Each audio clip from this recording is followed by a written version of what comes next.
Pero en la industria farmacéutica, a esta altura de la carrera, ustedes ya saben que lograr tener un medicamento en el mercado lleva muchísimo tiempo. Entonces, un planteo que suelen hacer las transnacionales farmacéuticas, que son las empresas que más innovación y desarrollo realizan y que son las que ponen los productos innovadores en el mercado, es que ellos entienden que es injusto, entre comillas, el plazo de protección que se le otorga a las patentes. ¿Por qué? Porque ellos dicen, bueno, ok, yo presento la solicitud de patente, por ejemplo, la Marcus, si recuerdan que vimos el otro día, que era aquella megaestructura con un montón de sustituyentes y que había un montón de posibilidades, en el cual estaba incluido el compuesto que finalmente se va a ver reflejado como una especialidad farmacéutica, pero había 700.000 compuestos que quedaron por el camino. Entonces ellos dicen, bueno, si yo presento esa solicitud de patente en ese estado bien preliminar, de aquí a que salga al mercado estoy hablando de una media de 10, 12 años, porque tengo que pasar por todas las fases, que es lo que vamos a ver ahora, después por todo el proceso regulatorio, que es lo que van a ver con Carla en próximas clases. Entonces, en definitiva, si recordamos que una patente tiene como extensión 20 años desde que se presenta la solicitud, lo que ellos plantean es que en el mercado, en realidad, de esos 20 años, de repente el medicamento está 8 años, los últimos 8 años de la patente, digamos. Y otra vez, entre comillas, ellos entienden que ese plazo no es suficiente para tener un retorno de la inversión. Bueno, cada uno sacará sus propias conclusiones sobre si este planteo es exagerado o no, pero de hecho en algunos países han logrado que se les otorgue cierta extensión a los plazos de duración de una patente, justamente basándose en el hecho de que no pudieron disfrutar del monopolio durante los 20 años que ellos hubieran pretendido. Porque, por ejemplo, no sé, una patente mecánica, uno prácticamente cuando ya presenta la solicitud, el prototipo ya está armado, es simplemente fabricarlo y salir al mercado, capaz que, no sé, se pierde un año y medio de patente, por decir algo. Pero cuando ya estamos hablando de 12 años, bueno, es un tiempo bastante largo y se empiezan a plantear estas cuestiones. Entonces,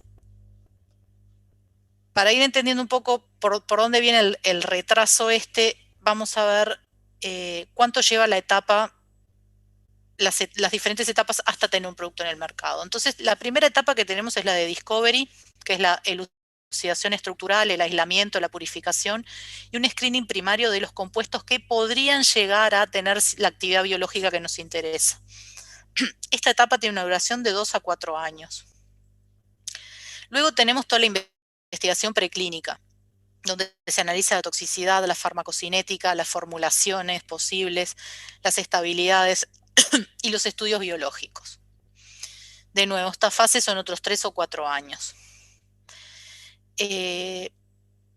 Fase 2, ya estamos comenzando a evaluar la eficacia, la seguridad y la selección de la indicación terapéutica que eventualmente pueda llegar a tener ese producto.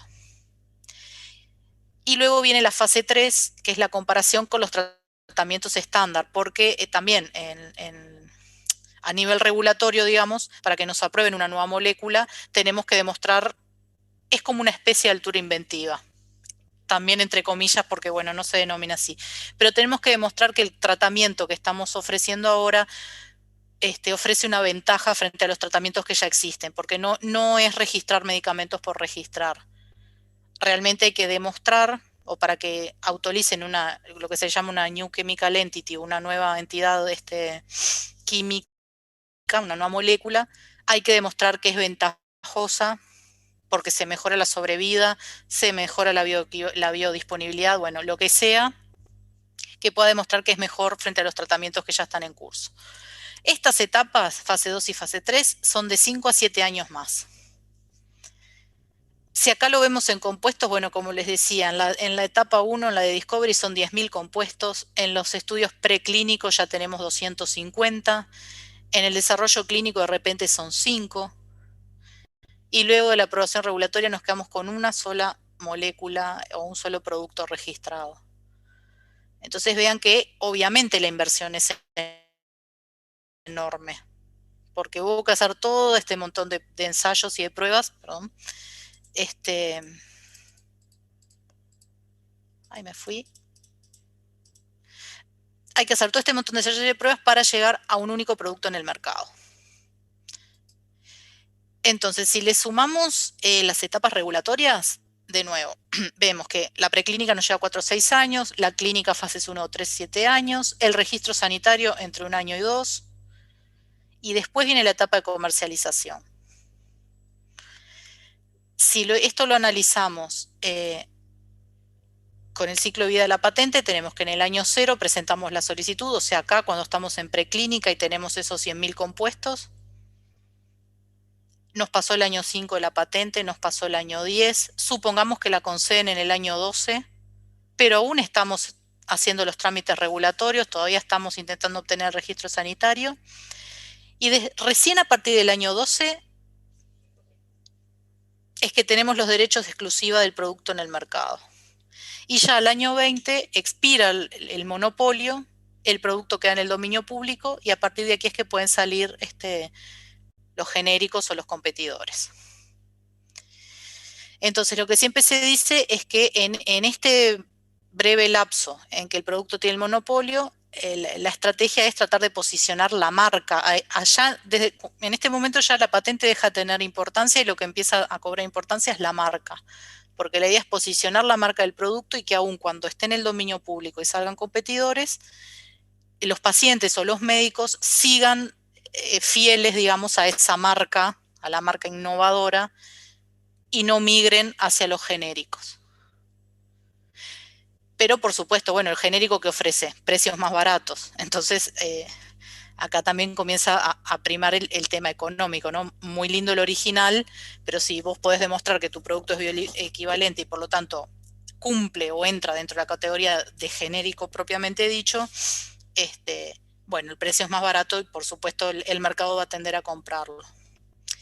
Y ahora que les estoy hablando de genérico, está bueno hacer una aclaración, porque la definición de genérico desde el punto de vista de patentes es diferente de la definición de genérico desde el punto de vista regulatorio. Desde el punto de vista de patentes, un medicamento genérico es aquel cuya patente de principio activo expiró o no está vigente. Entonces, cuando yo estoy hablando de patentes y estoy hablando del genérico, es un producto que no tiene más la patente vigente. Bien, ahora, como ya sabrán, desde el punto de vista regulatorio, cuando yo hablo de un producto genérico, estoy hablando de un producto que sea bioequivalente con el producto de referencia. Es otra cosa. Es la misma palabra, pero tiene dos acepciones diferentes, dependiendo de cuál de los dos temas estemos hablando. ¿Hasta ahí vamos bien? Patricia, Sí.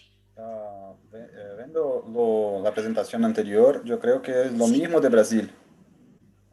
Entonces tiene mismos tiempos para desarrollo y todo más, y los 20 años también para patente. Entonces, no Claro. me extraño. Bueno, no, Brasil, en mi trabajo me acaba de generar una revolución porque acaba de cambiar un criterio que tenía para patentes que no los quiero mezclar, pero vos capaz que lo conocés, que las otorgaban por 10 años desde la concesión. Sí, Y desde hace una semana eso lo declararon inconstitucional y volvió a 20 años desde la presentación de la solicitud, con lo cual se generó una revolución en la industria farmacéutica de genéricos porque cambiaron todos los plazos de todos los productos y cambió todo el panorama en Brasil hace 4 o 5 días.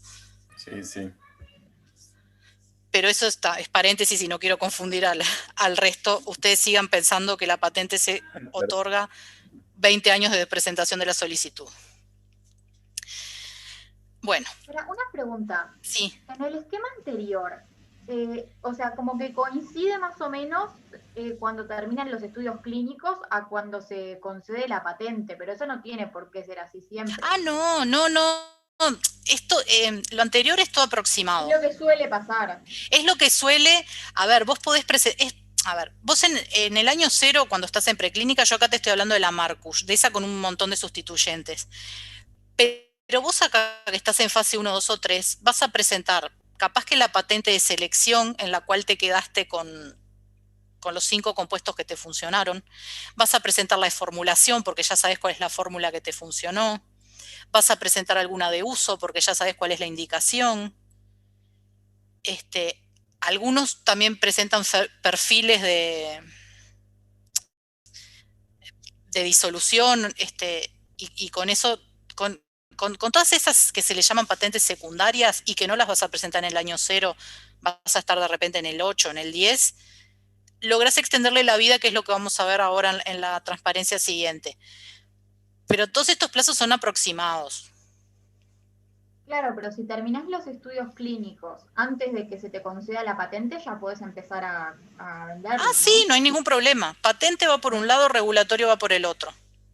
No se cruzan en ningún momento. Vos innovador, terminaste tu etapa regulatoria, obtuviste el registro sanitario, salís al mercado. En algún momento te va a salir la patente. Y ahí vas a ver si tomás acciones con aquellos que hayan sacado genéricos en ese plazo en que vos todavía no tenías patente, o si en realidad nadie salió porque todos estaban avisados que vos tenías esa patente en trámite. Tata, muchas gracias. De nada. Bueno, entonces, como les decía recién, existen lo que se llaman patentes de mejora o patentes secundarias, que son formas o trucos que se utilizan para demorar el ingreso de las patentes al dominio público. En realidad, y no se mezclen por favor con esto, toda patente dura 20 años desde que se presenta la solicitud. Pero estas patentes de mejora logran convencer de cierta forma al mercado de que ese producto mejorado es más beneficioso que el anterior. Entonces, en la práctica, ¿qué es lo que se ve? Bueno, como una extensión de la duración de la protección, digamos. Y ahora me explico un poco mejor. Si yo, por ejemplo, tengo la patente de no sé qué activo, de tafamidis, que es un principio activo, perfecto. Pero después desarrollo el tafamidis meglumina, que es una sal de ese producto, y voy a vender una formulación que tiene meglumina, entonces yo ya hago que el mercado piense en el tafamidis meglumina y no en el tafamidis. Entonces en la práctica voy a tener una patente de un producto diferente, porque es la sal y no es el producto original, y con eso es como la extensión de la protección, porque los médicos van a indicar tafamidis meglumina y no tafamidis. No sé si comprenden, es como que se le hace creer al mercado que es mejor usar ese producto más novedoso, entonces ya el otro, por más que quede en el dominio público, pierde el interés de la gente. Y como el nuevo va a estar protegido por patente, o por lo menos se intenta que esté protegido por patente, es como que se extiende el monopolio un tiempo más. Entonces así es como vemos patentes de compuestos químicos relacionados, que son los derivados de sustancias conocidas como ser las sales, los ésteres, los éteres, amidas, complejos, o incluso metabolitos activos o prodrogas. Tanto metabolitos activos como prodrogas, por ejemplo, en Uruguay no serían patentables, porque se supone que se producen como parte de la metabolización del fármaco en el organismo, se generan estos derivados. Pero hay países que sí entienden que esto es una invención y se obtiene protección por ellos.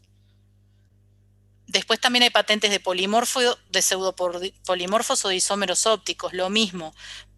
Hay muchos productos que la patente de compuesto, digamos, la original te habla del racemato, de la forma racémica. Y después se descubre o se inventa, depende cómo uno lo pueda ver, que en realidad el isómero más es más activo que el menos, o el R más activo que el S. Entonces te elaboran una formulación que solo contenga el isómero R y un método de purificación de isómeros para obtener el R en un 99,9% de pureza. Entonces con eso van como tratando de extenderle la vida a ese producto original, digamos, y buscándole estas vueltas que algunas tienen sentido, otras son como ridículas. Con los polimorfos suele pasar. Hay un montón de patentes de polimorfos, pero si alguno alguna vez escuchó a Ricardo Facio hablar de estos temas, él siempre dice que hay tantas formas, o sea, con el suficiente tiempo y dinero, todas las formas polimórficas son posibles. Entonces, no es una cuestión de inventar formas polimórficas, sino que es un estado de la materia que eventualmente, en determinadas circunstancias, va a suceder. Entonces, bueno, ahí viene la discusión. Entonces, es un polimorfo, es una invención o es un descubrimiento. Bueno, hay países que entienden que puede considerarse una invención, hay otros que entienden que no son patentables porque serían más un descubrimiento que una invención. Pero a lo que vamos, si tenemos una forma polimórfica protegida por patente, vamos a tener que buscar una alternativa, por más que el principio activo como tal se encuentre en el dominio público. Y a veces eso con los polimorfos es difícil porque la forma más estable es una, y el proveedor te ofrece un polimorfo alternativo, pero resulta que con el tiempo o con el calor o con lo que sea migra a la forma estable. Y eso es un problemón porque vos de buena fe podés haber comprado esa forma no infringente y después vas a la farmacia, retiran una muestra de la farmacia y cuando lo analizan ve que al menos hay trazas del polimorfo infringente. Y ahí el laboratorio tiene un juicio de patentes que puede ser determinante o puede poner en riesgo su continuidad. Entonces hay que tener muchísimo cuidado con estas patentes secundarias que parecen menores o parecen tontas, pero se le puede ir la vida a una empresa si te agarran con una infracción de alguna de estas patentes. No sé si comprenden esto, chiquilines. Prefiero que pregunten porque con la clase presencial es más fácil porque uno habla y ven los gestos que hago y acá se pone un poco más complicado. Creo que se entiende. Bien. Bueno, otra forma de alargar el plazo, esto se llama evergreening o reverdecer de las patentes. Es como darle una nueva vida a lo que ya conocemos. Así se define este concepto que se los estoy intentando ilustrar acá. Los compuestos que comparten una estructura genérica, el Marcus y luego una patente de selección. Esto ya se los dije varias veces. Después tenemos las formulaciones y composiciones, que pueden ser variaciones en los excipientes, modificación de tiempos de liberación, parámetros farmacocinéticos, vías de administración, cambios en la estabilidad, cambios en la biodisponibilidad. Hoy, por ejemplo, estuve viendo en mi trabajo 2 patentes. Una que era un sistema de liberación parecido a los osmótico, pero bueno, un sistema nuevo. Y eso era para incorporarlo en un producto, digamos, y bueno, ahí no solo tengo que fijarme que el activo esté libre, sino que ese sistema de liberación también esté libre en los países que me interesa. Y después otra patente que era un producto biotecnológico al cual al principio activo le unían una molécula, un péptido chiquitito, porque eso ayudaba a que atravesara mejor las barreras y qué sé yo. Bueno, ahí también, ahí tengo que analizar las 2 o 3 patentes, porque ahí puedo tener patente del activo, patente del péptido y patente de la formulación que los contenga los 2. Entonces, ¿ven cómo se va complejizando esto? Y de repente tengo una nube de patentes que recubre al producto que mi laboratorio pretende copiar. Entonces, no es sencillo y hay que tener muchos aspectos en cuenta. Y a eso súmenle si al laboratorio le interesa vender en varios países, porque tengo que replicar todo este análisis y todas estas búsquedas por cada uno de los países al cual le interesa al laboratorio exportar. Entonces es un trabajo interesante, pero tiene bastante de complejidad. Bueno, otra forma es la combinación de compuestos conocidos. No sé, imagínense un antigripal que tiene 3, 4, 5 activos. Bueno, en su momento fueron novedosos, porque fue la suma de varios compuestos conocidos. Cambios en las dosis, también. Por ejemplo, hacer una formulación que sea pediátrica, entonces le bajamos la dosis, podría llegar a ser patentable. Procesos análogos para llegar a los mismos productos, las famosas rutas de síntesis. Podemos llegar por varios métodos alternativos al mismo principio activo y bueno, cada uno de esos métodos puede ser patentable y vamos a tener que verificar que esa ruta de síntesis o esté libre en el país o que nuestro producto haya sido fabricado por una ruta diferente de la que está patentada. Una pregunta, ¿ese Sí. laboratorio tiene que realizar, o sea, la obtención de eso por ese proceso que presentó o puede seguir usando otro, pero presentó ese como para salvar? Mira, en realidad, el asunto es así. Vos, siempre estamos desde el punto de vista de patentes, ¿no? Porque desde el punto de vista regulatorio, hay países que no te piden que presentes la ruta de síntesis, hay otros que sí. Pero desde el punto de vista de patentes, vos vas a fabricar tu producto, o mejor dicho, vos vas a comprar un principio activo hecho en China o en India que se fabricó bajo X ruta de síntesis. Eso lo vas a traer a Uruguay, vas a fabricar tu medicamento, lo vas a poner en el mercado. Un día X, mira que te estoy contando un caso de la vida misma. Un día X te llega un telegrama y te dice, señores del laboratorio XX, hemos detectado que está en comercialización en las farmacias el producto YY y nosotros tenemos una ruta de síntesis patentada en el Uruguay. Por lo tanto, entendemos que ustedes están infringiendo nuestra patente.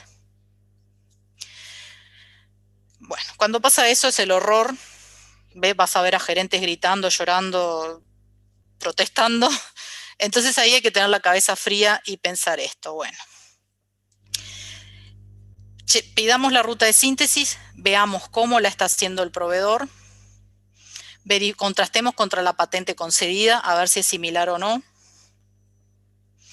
Y en el caso de patentes lo que sucede es algo que se llama, y acá Andrea te doy pie y le explicás vos mejor que yo, sucede algo que se llama inversión de la carga de la prueba.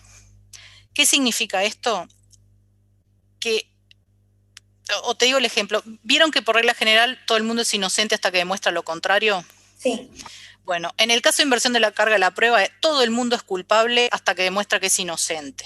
Entonces, en el caso de patentes, el que está haciendo el genérico, digamos, tiene que demostrar que fabricó su producto de una forma diferente a la que está patentada.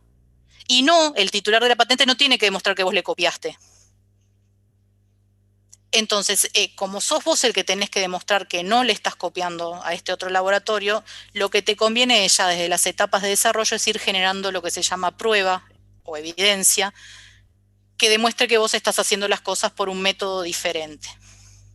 ¿Cómo se hace eso? Bueno, se le pide la ruta de síntesis al proveedor, sí, pero bueno, es un papel que vos no sabés, en definitiva no sabes qué validez tiene o no. Le puedes pedir declaraciones juradas que sean legalizadas de alguna forma para que tengan más validez esos documentos. Y pero podés... si el proceso es igual, vos no podés cambiarle el proceso al proveedor, digamos. O sea, si es el mismo, ¿qué haces? Estás en el horno. Si No es el le mismo, comprás. estás infringiendo. No le comprás, buscás Claro. otro proveedor que tenga un proceso distinto. Exacto.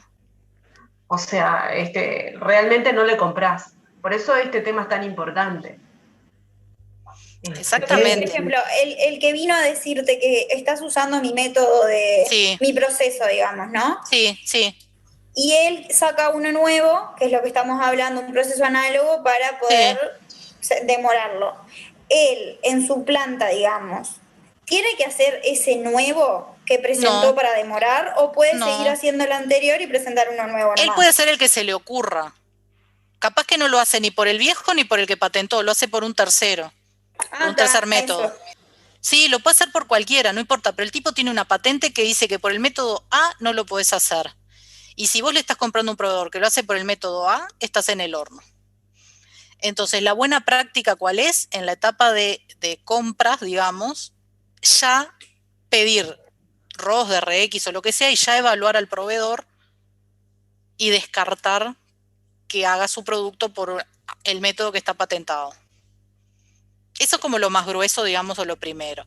Ahora, si aún así, después de que vos te aseguraste documentalmente, ¿no? Porque te va a mandar el DMF o te va a mandar algún documento en el cual vos vas a constatar o vas a ver que la ruta de síntesis es diferente. Pero si aún así te llega ese telegrama y te dice, usted me está infringiendo, ¿cómo hago para demostrar que no? Porque soy yo la que tengo que demostrar que no estoy copiando, no él.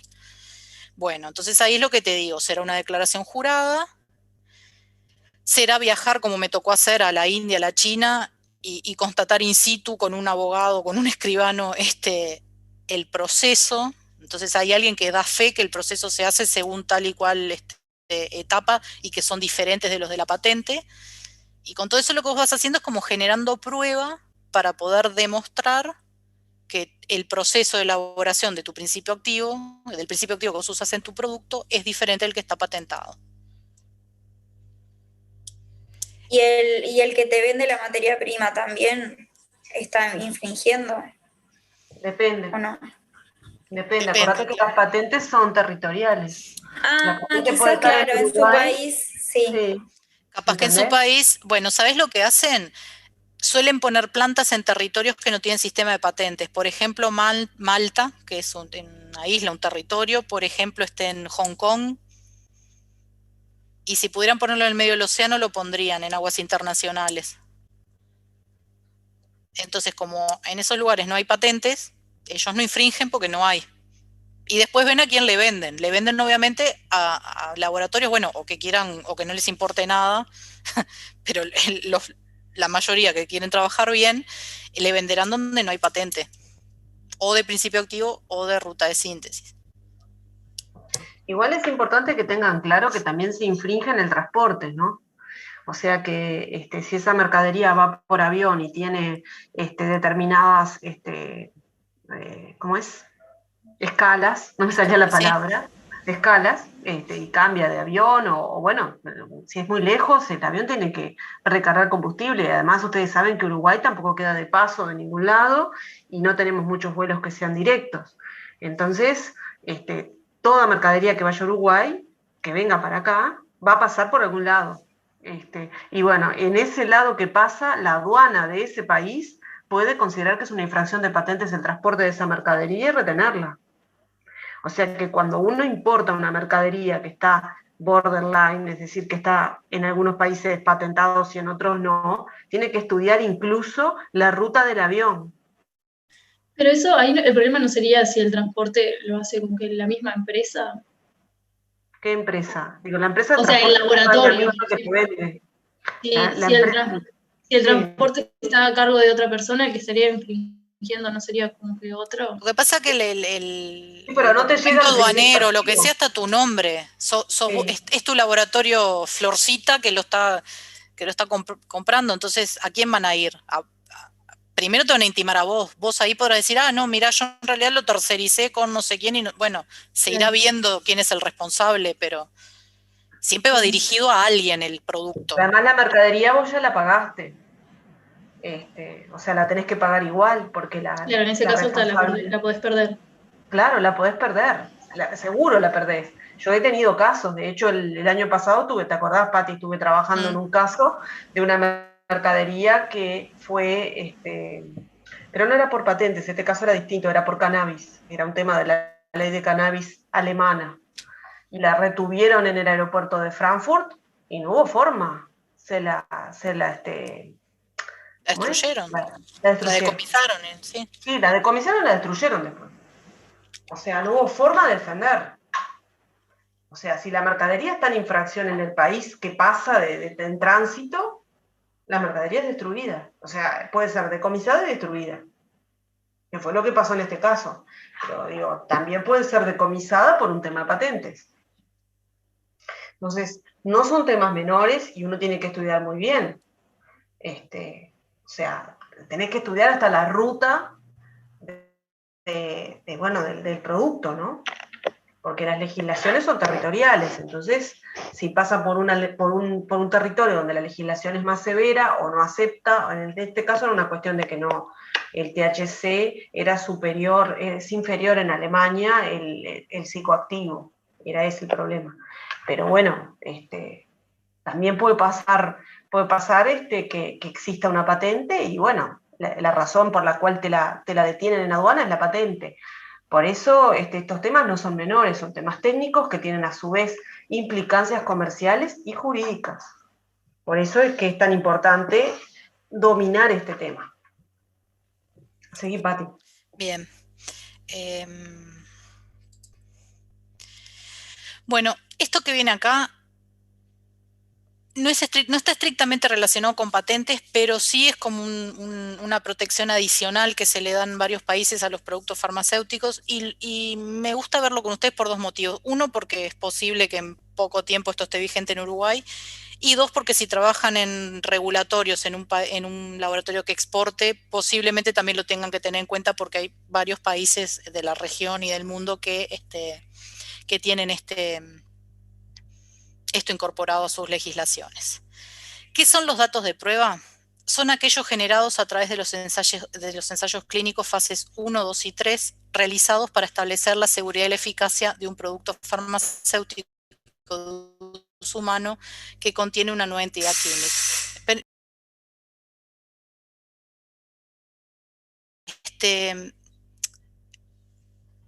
Como vimos recién las fases, ya vieron que son los preclínicos, los clínicos, los estudios en animales, las pruebas de dosis, de toxicidad. Todo eso generan datos de prueba generados a través de los estudios preclínicos. Los farmacológicos y toxicológicos, los realizados para establecer la seguridad y eficacia. Está repetido, perdón. Todavía que tengo todo este bolonqui en casa, está repetido. Tranqui, Pati, no te preocupes. Sí, no, te juro que ya Yo me estoy está matando volver a clase y los perros de toda la zona empezaron. Entonces, ¿qué es la protección de los datos de prueba? Es la protección que se le da a esa información que no esté publicada sobre los estudios preclínicos y clínicos. O sea, se va a generar un montón de documentación sobre la molécula, cómo funciona. Algunos se van a publicar porque, bueno, siempre saben ustedes que las publicaciones son como la estrella en la ciencia y lo que parece que lo que no está publicado en una revista arbitrada no existe. Entonces hay un montón de info que se publica, pero hay otra que no. Hay otra que permanece secreta y que es fundamental para entender el esfuerzo que se hizo para desarrollar ese producto y para entender por qué es seguro y por qué es eficaz. Entonces, esos datos no publicados son a los que se le otorga esta protección adicional. Entonces, ¿qué implica esto? Bueno, que esa información no va a poder ser utilizada por un tercero sin consentimiento, sin la autorización de quien generó la información. ¿Qué pasa? Lo van a ver con Carla que para el registro sanitario vamos a tener, aún haciendo un genérico, vamos a tener que presentar un montón de información sobre los estudios preclínicos y clínicos. Esa información, cuando somos un genérico, muchas veces nos basamos en lo que hizo el innovador. No generamos nuestra propia información nosotros. A veces lo máximo que nos puede pedir es algún estudio de bioequivalencia, dependiendo si es un producto de estrecho margen o bueno, en algunas condiciones nos pueden pedir una bio. Pero si no, directamente presentando la información generada por el innovador, nos van a otorgar el registro a nosotros. Entonces, la protección del dato de prueba lo que evita es eso, es que por un periodo de tiempo que suele ser de 5 años, esa información no puede ser usada por terceros, por lo tanto, no se pueda presentar un registro sanitario basándose en esa información de terceros. ¿Cuál es la opción? Bueno, generar nuestra propia data. Si nosotros generamos toda la información preclínica y clínica, no nos van a poder decir nada porque, bueno, no estamos usando la del laboratorio innovador. Esto, como les digo, en Uruguay no existe esta protección, pero sí existe en la mayoría de los países de Centroamérica, existe en Chile, existe en Perú, existe en Colombia. Entonces, nada, es algo que tienen que saber. Es una protección adicional, son 5 años. Entonces, si bien no tiene que ver con la patente, sí tiene que ver con que se va a retrasar la salida del genérico cuando esto esté vigente, porque se le da ese monopolio, digamos, durante el periodo de 5 años. No sé si con todo el lío lo lograron entender o lo repito. Yo me perdí un poco, profe, o sea, esa información permanece secreta, o sea, literalmente, o es como que es pública, pero no se puede utilizar. No, es secreta literal. Lo único que te perdonan es porque a veces EMA y FDA publican lo que vos consideraste secreto, ellos lo publican. Increíblemente, ¿no? Entonces, ahí las agencias sanitarias de los países donde no se publica eso, como que te lo perdonan porque, bueno, saben que hay otras autoridades que te obligan a hacerlo. Pero si no, es secreto literal, sí. O sea, pero vos lo presentás, vos a la autoridad se lo tenés que presentar. No es que vos inventás, tengo info secreta, pero no te la muestro. No, vos a la autoridad se la mostrás, pero no la publicás en ningún medio, salvo las que te obligan, como te decía. El tema es una razón para que te obliguen a publicar, y es una razón técnica también.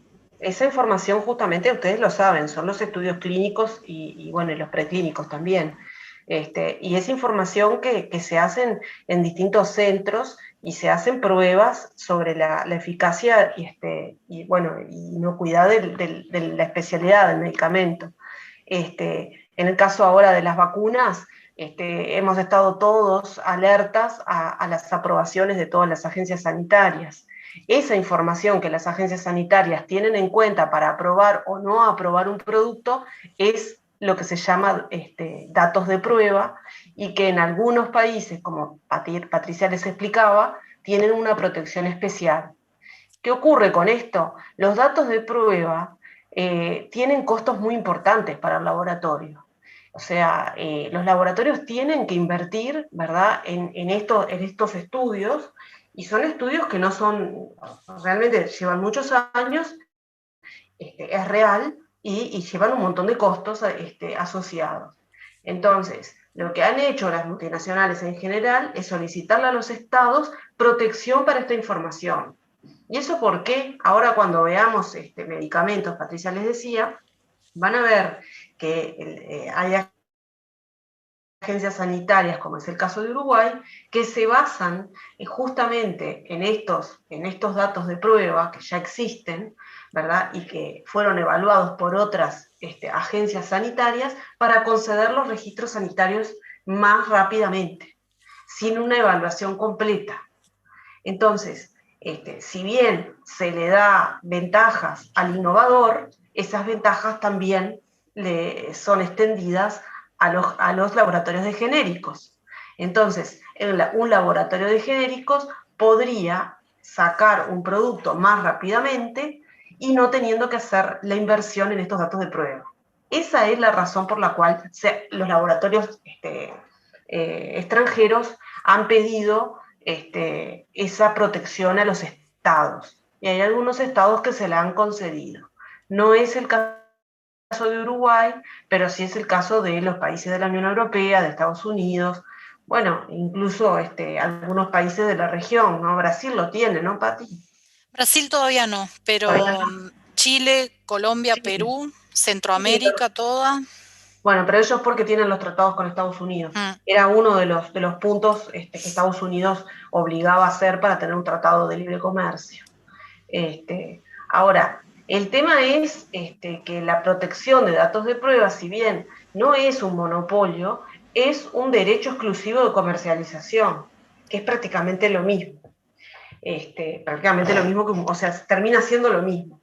Entonces, yo tengo los derechos monopólicos que me dan las patentes, y luego que se me termina el derecho monopólico de la patente, voy a tener un derecho exclusivo de comercialización por un plazo adicional. Entonces, virtualmente estoy extendiendo la vida útil de ese monopolio y, por lo tanto, retrasando la entrada al mercado de medicamentos genéricos. ¿Se entiende? Y dificultando también, ¿no? Sí, con el impacto que tiene, ¿no? Que no entren genéricos. Sí. Ahora, la razón por la cual estas agencias hacen publicar estos datos es porque lo que se pretende con estos datos es justamente probar eficacia e inocuidad de los productos. Por lo tanto, es importante que la agencia no solamente conozca la información, sino que esa información sea de acceso público. ¿Público a quién? ¿Al público en general? ¿A la sociedad? No, pero sí a centros médicos, ¿verdad? A lugares que participan, ¿verdad?, justamente de probar estos medicamentos. Hay un tema ético también involucrado. Es la garantía que el laboratorio le está dando al Estado de que el producto es eficaz e inocuo. No es una cosa que es irrisoria o que no tiene importancia. Entonces, esa es la razón por la cual la FDA y la EMA solicitan la publicación. Entonces, bueno, lo que se negoció fue que a cambio de esa publicación, yo digo, bueno, yo te los dejo publicar la información que tú quieras, pero tú me das un derecho exclusivo de comercialización, y por lo tanto, durante 5 años, normalmente son 5 años, pero algunos países tenían más tiempo, durante 5 años yo soy el único, no le concedes registros de medicamentos a nadie que se base en mis datos de prueba. ¿Se entiende esto? Sí, se entiende. Bien. Bueno, ¿existen alternativas frente al abuso o al posible abuso que pueda haber con los derechos otorgados por las patentes?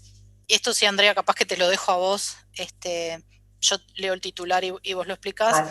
es la concesión de las licencias obligatorias, la ley de los derechos civiles del consumidor y la regulación de precios. Que mi único comentario es que con todo esto de la vacuna del COVID, bueno, un poco el tema de las licencias estuvo de nuevo como en el tapete, porque bueno, estaba todo ese movimiento que quería que las patentes cayeran o que no se concedieran, pero a mí me parece que se olvidaban de este detalle de que existían las licencias obligatorias o consensuadas, digamos, pero que es un mecanismo que lo tienen todas las legislaciones y no sé por qué no lo estaban contemplando. Creo que es desconocimiento, Patricia. O sea, no todo el mundo conoce las herramientas que tiene la propia ley de patentes. O sea, si bien la ley de patentes establece un monopolio en favor del innovador, también hay algunos límites. Y las licencias obligatorias son límites a esos justamente derechos. Básicamente lo que significa una licencia obligatoria es la imposición por parte del Estado de otorgarle una licencia para la fabricación del producto a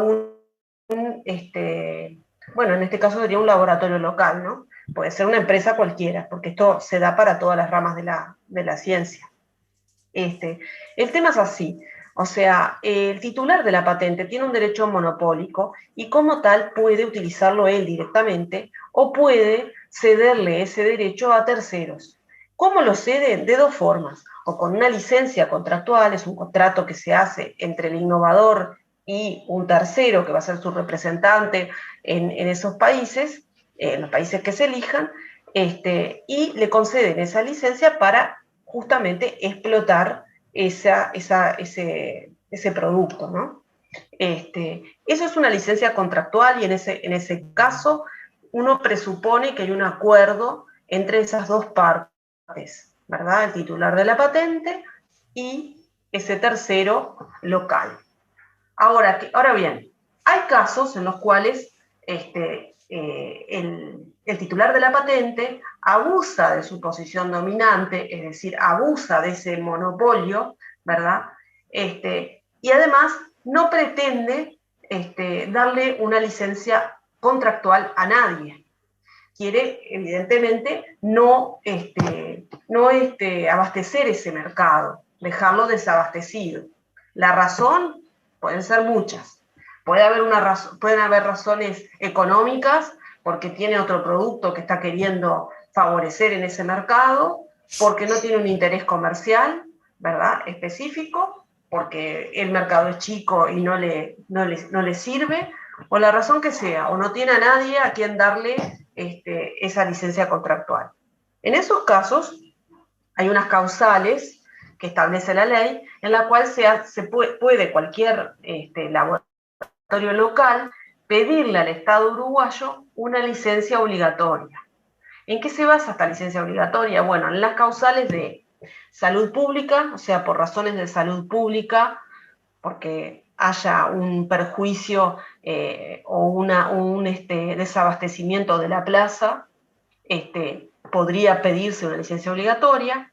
Por la negativa a contratar, es decir, porque el titular de la patente no quiere discutir una licencia comercial. Por la falta de explotación, es decir, porque no explota la patente en el territorio nacional, ¿verdad?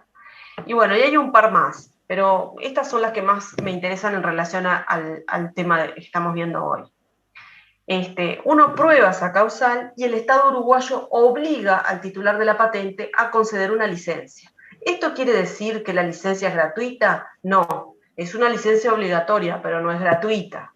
Lo que quiere decir es que no me puse de acuerdo con el titular de la patente, pero el Estado uruguayo le impone al titular de la patente la obligación de celebrar un contrato conmigo. Y las condiciones las pone el Estado uruguayo. ¿Se entiende?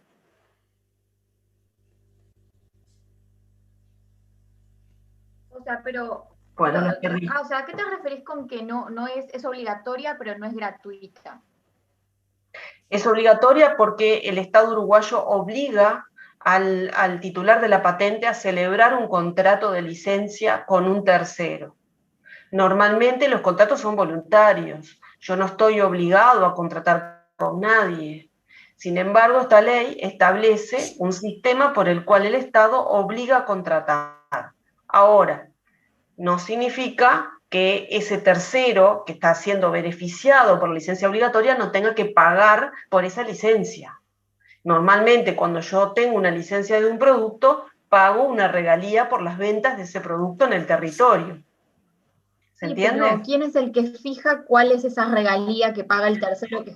El Estado uruguayo. El Estado uruguayo fija todas las condiciones. En una licencia obligatoria, el Estado uruguayo fija todas las condiciones. Como las partes no se pusieron de acuerdo, el Estado uruguayo dice cómo se va a hacer. Y lo obliga al titular de la patente a contratar con la otra persona. Carolina es la que está hablando, sí, ¿no? No, pensaba en base a qué lo definiría, pero... O sea, bueno, Carolina, te cuento. Yo intenté hacer 2 licencias obligatorias sin éxito. En realidad fue un éxito total para mi cliente, pero la realidad es que para mí no tuve éxito porque el expediente quedó por la mitad. ¿tá? ¿Por qué quedó por la mitad? Porque a los laboratorios internacionales no les gustan las licencias obligatorias. No hay nada peor que la mala prensa que una licencia obligatoria le da a una multinacional. Entonces, ¿ellos qué hacen? Inician una licencia obligatoria, obviamente que si va en serio y está bien armada, te llaman para negociar una licencia contractual, que fue lo que consiguió mi cliente en los 2 casos que iniciamos. O sea, el propio laboratorio extranjero se comunicó con el laboratorio nacional y le dijo, no, por favor, aborten ese expediente, nosotros estamos dispuestos a negociar. Y finalmente le dieron la representación del producto que mi cliente quería. Por eso la licencia obligatoria no terminó. Pero para presentar la licencia obligatoria hay que presentar una cantidad impresionante de información. El Estado uruguayo te pide que vos presentes información sobre tu capacidad productiva, sobre la posibilidad, sobre el desarrollo específico que vas a hacer con el producto, sobre las posibilidades de venta, sobre los precios de venta, tanto nacionales como extranjeros, en el exterior, ¿verdad? Tenés que presentar un informe económico, un informe financiero de la empresa para demostrar que tenés capacidad económica para hacer frente al costo de la licencia. O sea, el Estado uruguayo no va a darte este beneficio sin asegurarse que vos seas un laboratorio serio y que puedas responder. Hasta te pueden pedir garantías. ¿Se entiende? Claro, y además, por lo que entiendo, solo podés pedir una licencia obligatoria si hay un abuso de los derechos de patente. O sea, si vos estás ofendido porque no te dieron una licencia voluntaria, pero no se puede decir que hay un abuso, ahí no podés... Bueno, tenés que probar las causales. Viste que yo te dije que había varias. Una es el abuso de posición dominante. Otra es razones de salud pública. Cuando haya razones de salud pública, ahí es el Ministerio de Salud Pública que puede otorgar la licencia obligatoria o pedirle al Ministerio de Industria que otorgue una licencia obligatoria por razones de salud pública. ¿tá? Un caso de pandemia sería un buen caso de razones de salud pública. Por eso Patricia decía que si hay un problema con las vacunas, perfectamente, si en Uruguay hubiera capacidad para hacer las vacunas, se podría pedir una licencia obligatoria de justamente la patente que contenga las vacunas. ¿Se entiende? Sí, entiendo. Pero para eso, sí. ¿tá? También está el de falta de explotación. Una de las patentes de las licencias obligatorias que presenté era por falta de explotación. Era un producto que el patentatario no lo había comercializado en Uruguay nunca. Porque bueno, no tenían interés. Uruguay es una plaza muy chica para un laboratorio grande. Muchas veces no les conviene. Entonces, pero se gastó en patentarlo en Uruguay, pero no en después comercializarlo.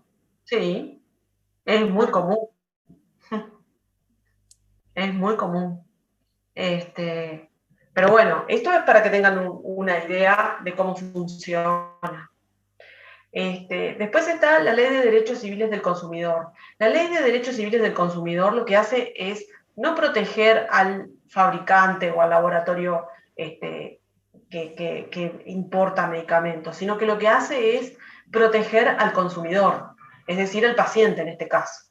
Y bueno, en este caso, cuando hay un abuso de posición dominante, a través de la Ley de Derechos Civiles del Consumidor, las asociaciones de pacientes podrían iniciar procesos ante defensa de la competencia por justamente para bajar los precios, ¿no? Para intentar lograr más acceso a esos medicamentos. De hecho, esto ocurre todo el tiempo.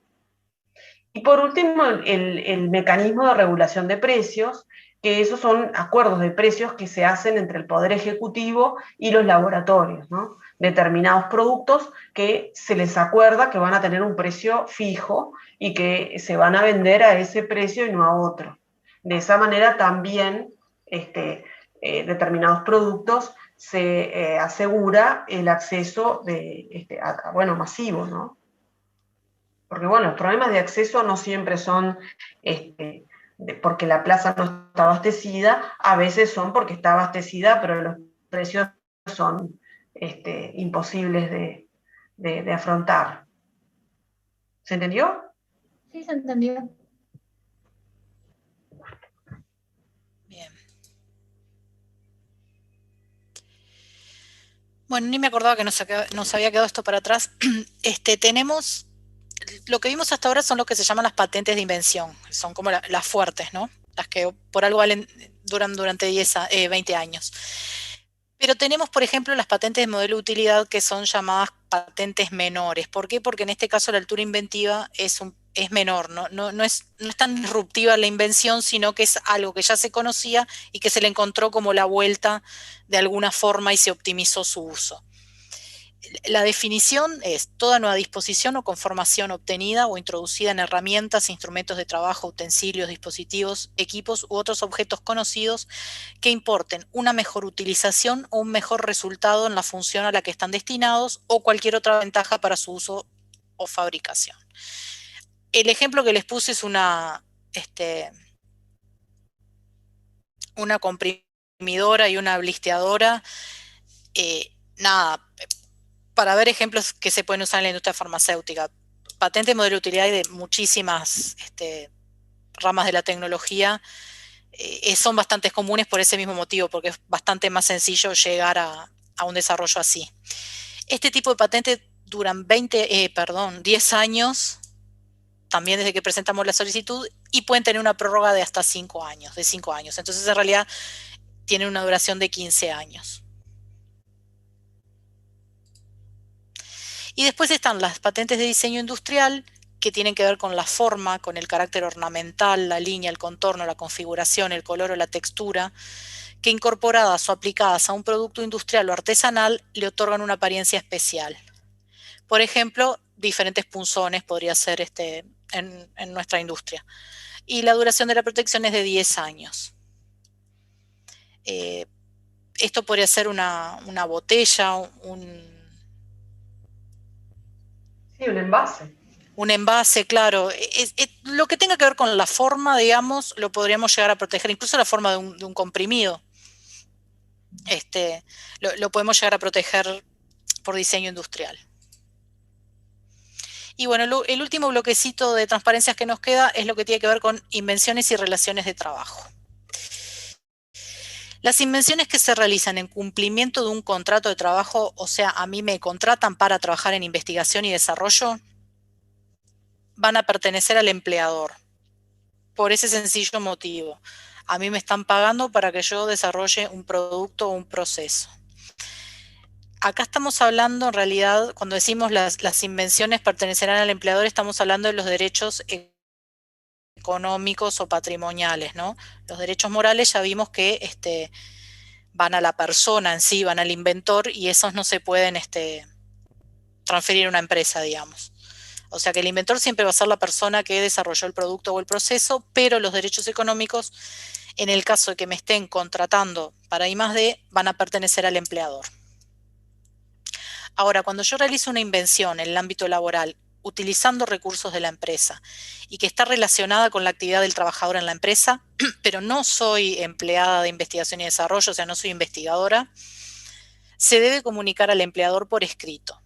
Tiene un plazo de 90 días para contestar si está interesado y en ese caso se compartirán los derechos.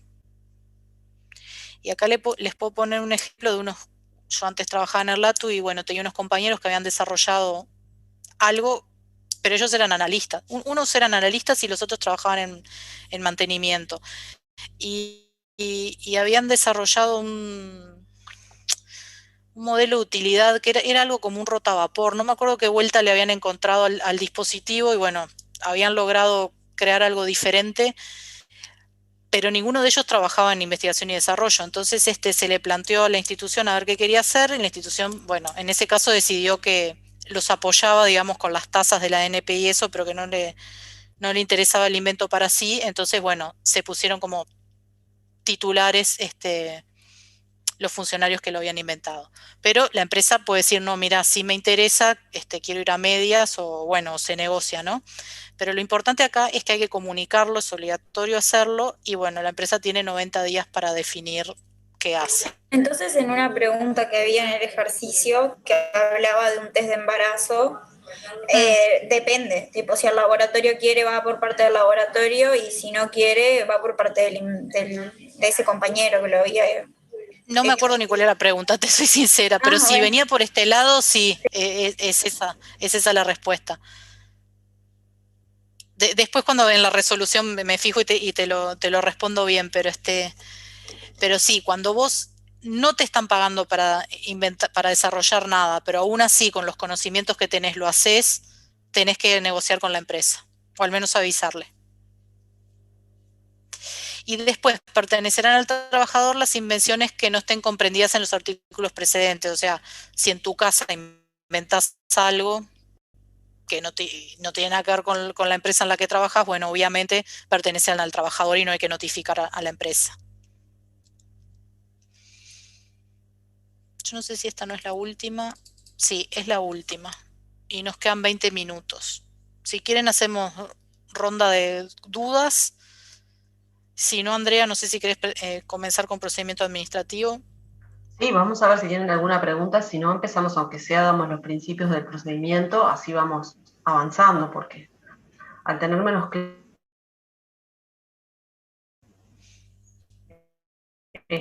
quiero dejar de dar los temas, ¿no? Acá me estaban diciendo de que la pregunta decía método para diagnóstico. Pero viene por otro lado. O sea, en realidad te planteaba claro, eso de un test de embarazo rápido, pero la primera pregunta era tipo, ¿quién era el inventor? O sea, ¿quién era? Y después te preguntaba si era patentable o no. O sea, que por orden de preguntas, digamos, la primera la tenés que contestar. Pero no tiene que ver, no está tan relacionado con esto. ¿Quién es el inventor? Siempre va a ser una persona física, un ser humano. Las empresas no pueden inventar nada. Ah, bien. O sea que si te dice, Juancito desarrolló no sé qué, el inventor es Juancito, no es la empresa. Ah, perfecto. Y la parte 2 de la pregunta tiene que ver con si los métodos de diagnóstico son patentables o no. Que eso está en las primeras transparencias cuando veíamos las excepciones a la patentabilidad. Y se acuerdan que en realidad los métodos por sí mismos, la reacción química, digamos, no es patentable. Ahora, si esa reacción yo la pongo en un kit, en un soporte, digamos, el dispositivo en sí es patentable como producto, pero no la reacción antígeno-anticuerpo, por decir algo. Igual esto nos trae colación que hacían en la diferencia entre lo que es el titular y el inventor. Y el inventor es el que crea el invento. El inventor siempre es una persona física, el titular puede ser una persona física o una persona jurídica, o una empresa. ¿Se entiende? Entonces, ojo con lo que digan, o sea, una cosa es el titular, otra cosa es el inventor. ¿El titular y el inventor pueden ser la misma persona? Sí, pueden ser la misma persona, pero no siempre es así. Sobre todo en el área farmacéutica. En el área farmacéutica los inventores, por supuesto, son siempre personas físicas, pero los titulares normalmente son empresas. Yo la verdad no recuerdo ahora las últimas que hemos visto, Patti, ninguna es una persona física, el titular. Sí, no. A veces ponen, pero por el tema de ir más rápido, me parece, al inventor sí, como titular, y después en algún momento del trámite hacen el cambio. Claro. ¿Preguntas, dudas? Yo tengo una pregunta. Recién cuando hablaron de patentes de modelo de utilidad, dijeron que podría Sí. llegar a tener una prórroga de 5 años. ¿De qué depende esa prórroga? De solicitarla. Ah, ok. O sea, pero la pedís y si la pedís te la dan. Sí, te Sí. la dan. Y todo el mundo la pide, ¿no? Porque nadie va a querer tener 5 años menos. Bien. Pero es así, son 10 años más 5 más que la tenés que pedir. Es una carta que dice que querés 5. Yo tengo otra, ¿Alguna otra sí, yo tengo pregunta? otra pregunta. Sí. Sobre las invenciones que son realizadas en el ámbito laboral, si s- la divulgación, por ejemplo, puede ser que la empresa sea la que sea la dueña de la patente, pero la divulgación digamos, la persona natural publicar un paper o tiene que ser siempre en nombre de la empresa o eso se define en cada empresa. Jimena, sos Jimena, ¿no?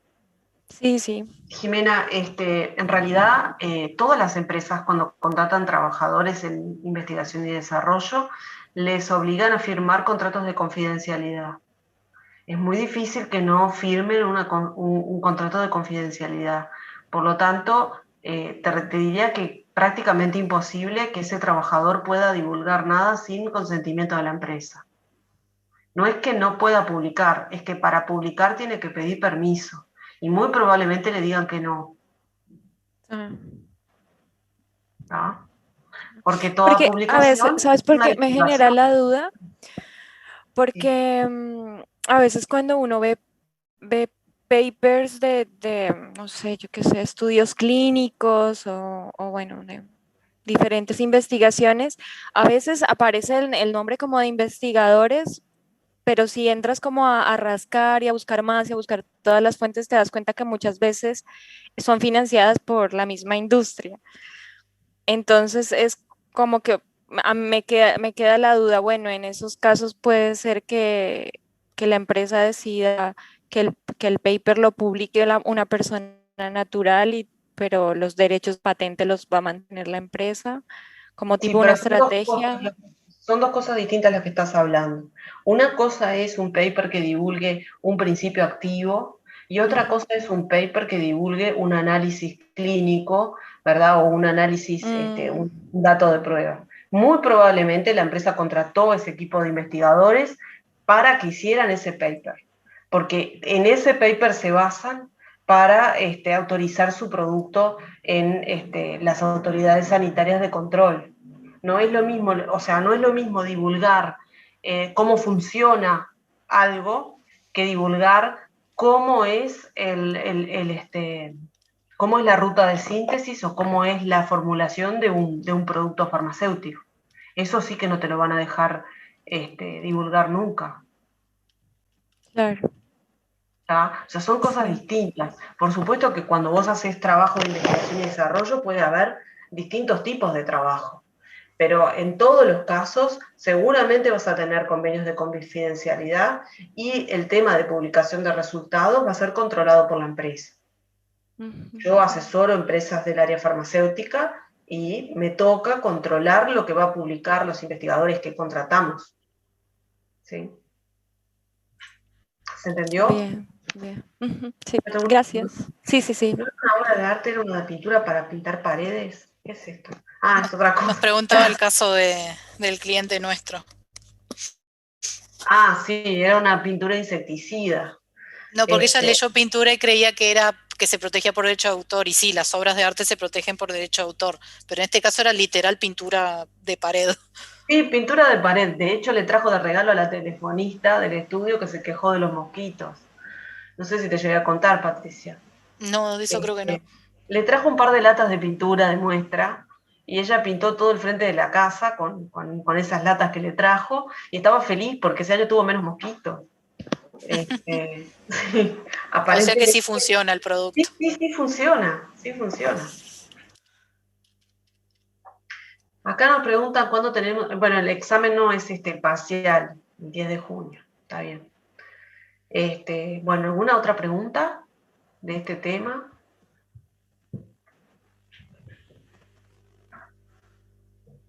Es un tema muy complejo el de patentes, yo les recomiendo que vean el práctico, y que, bueno, en todo caso, sí, claro que puedes hacer una pregunta de farmacias.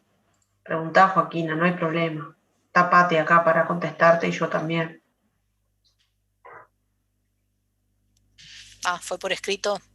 Va por escrito, dice, gracias, ahí voy, puso 2 puntos y me parece que estoy escribiendo. Por eso me quedé mirando.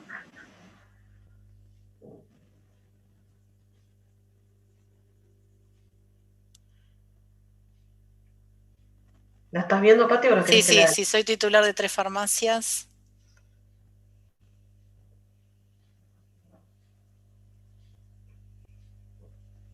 Estás al borde.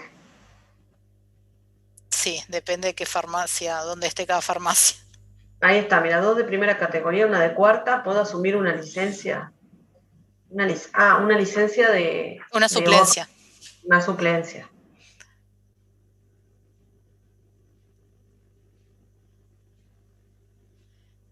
Esa es la pregunta. Claro, ahí tenemos la contradicción esa que veíamos entre el decreto y la ley. La ley es clara y te dice que no puedes tener más de 2 de primera y segunda categoría. O sea, en realidad la de cuarta en este caso no estaría contando.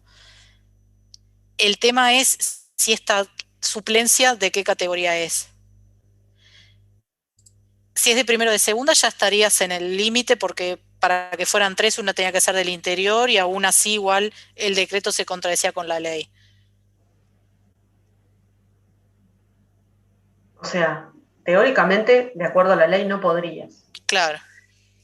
El tema es que el decreto establece que se puede asumir suplencias aún teniendo la cantidad de farmacias. En fin, probablemente si las sumas no vas a tener ningún problema porque va a ser temporal y el ministerio, yo no sé si en algún momento dijimos este detalle.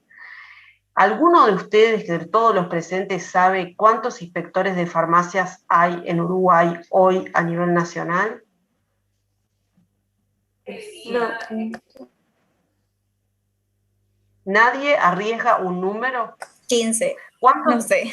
15. 9. Ahí va. ¿Podemos apostar? Así es más divertido. Dale, ¿qué quieren apostar? ¿En todo el país? En todo el país.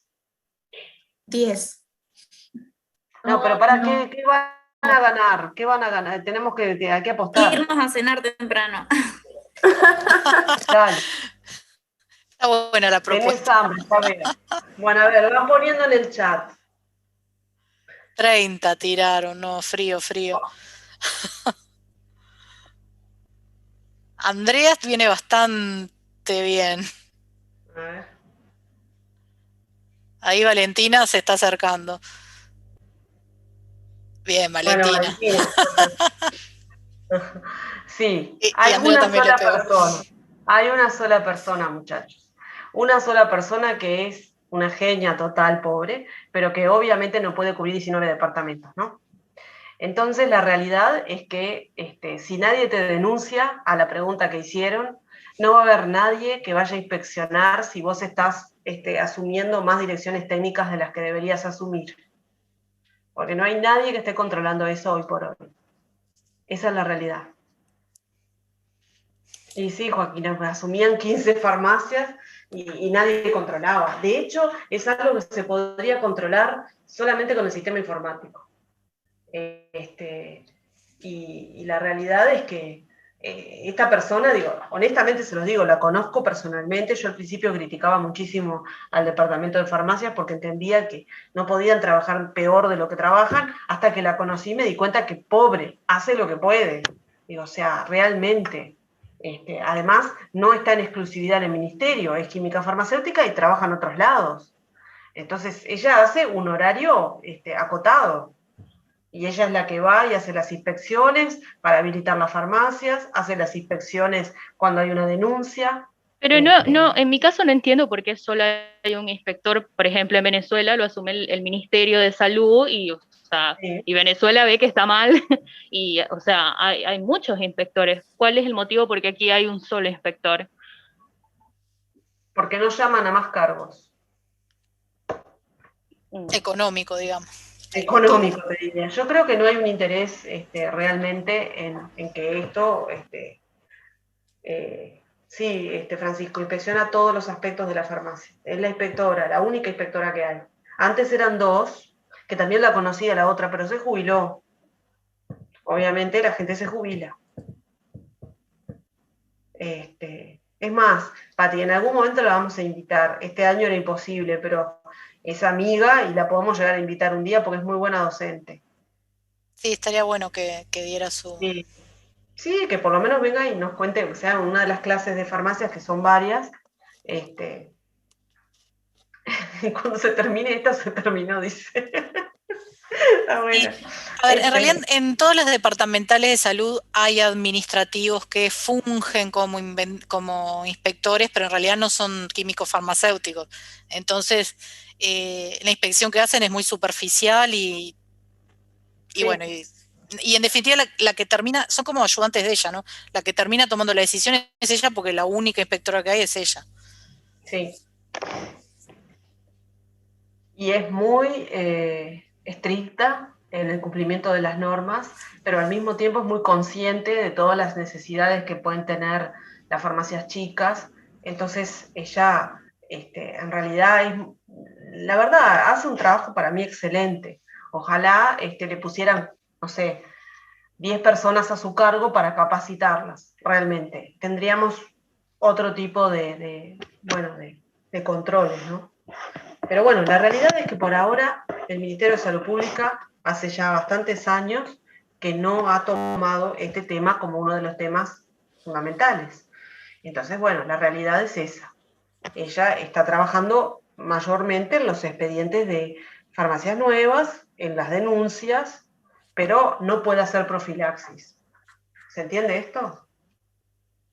Sí. De todas maneras, nosotros les tenemos que enseñar toda la legislación porque ustedes van a ser responsables de que se cumplan con todas las previsiones de la legislación. Y bueno, y si en algún momento no cumplen, ella va a ir a inspeccionarlos, eso está claro. Esperemos que en algún momento tenga más gente trabajando con ella, porque la verdad es que si no la experiencia de ella se va a perder, ¿no? Ella tiene unos años más que yo, o sea, debe tener 56, 57 años. Sí, no falta tanto para que se jubile. No, por eso. Pero bueno. Bueno, Francisco nos preguntaba por el sector que evalúa las vacunas. Es el departamento de medicamentos. Hay bastantes más personas, Carla es una de ellas. Pero igual sí, siempre son insuficientes. No sé cuántos son. Y Carla hoy no se pudo loguear, pero ella después da el organigrama cuando comencemos con medicamentos y ahí Ahí Francisco le preguntar pregunta, cuántos son. se lo pregunta. Pero sí son bastantes más evaluadoras, hay unas cuantas.